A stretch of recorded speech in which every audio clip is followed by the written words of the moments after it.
आपण पाहताय महाराष्ट्र खबर न्यूज। या बातमीचे प्रायोजक आहेत श्री गणेश ज्वेलर्स अँड सराफ दक्षिण पुणे। तालुक्यातील आमठाणा गावाजवळ बुधवारी सकाळी 7:30 वाजता घाटनांद्रा येथून भराडी येथील स्वामी विवेकानंद विद्यालयामध्ये 4थी ते 7वी कक्षेतील चिमुकले विद्यार्थी घेऊन जाणाऱ्या एका स्कूल बसने अचानक पेट घेतला। काही वेळातच आगीमध्ये बस पूर्णतः जळून खाक झाली। सुदैवाने यात कोणतीही जीवितहानी झाली नाही। बसमधील 35 मुलं वेळीच बाहेर पडल्याने बाल बचावल्याने पालकांसह सर्वांनी सुटकेचा निश्वास सोडला।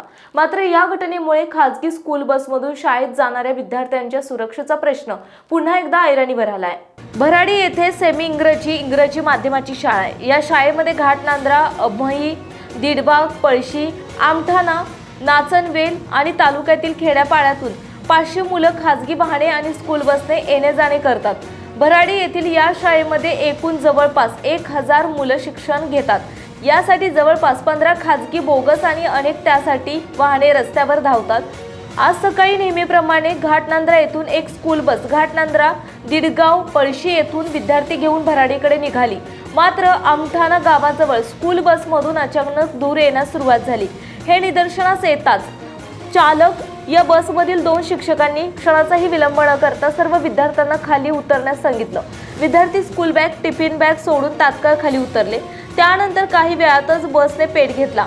दरम्यान एका शेतकऱ्याने शेतातील विहिरीतून पाईपद्वारे पाणी मारत आग विझवण्याचा प्रयत्न केला, पण त्याचे प्रयत्न अपुरे ठरले।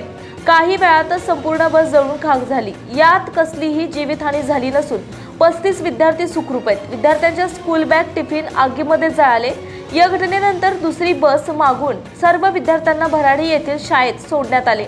मात्र स्कूल बस जळून खाक झाल्याची वार्ता पंचक्रोशीमध्ये वाऱ्यासारखी पसरली।